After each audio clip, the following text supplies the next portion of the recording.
ایمان کی مٹھاس پانا۔ نبی کریم صلی اللہ علیہ وآلہ وسلم نے فرمایا، 3 خصلتیں ایسی ہیں کہ جس میں یہ پیدا ہو جائیں اس نے ایمان کی مٹھاس کو پا لیا۔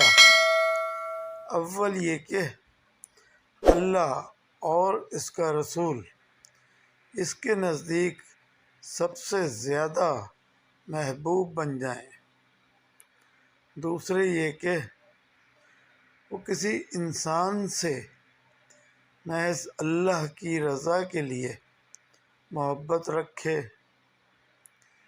تیسرے یہ کہ وہ کفر میں واپس لوٹنے کو ایسا برا جانے جیسا آگ میں ڈالے جانے کو برا جانتا ہے۔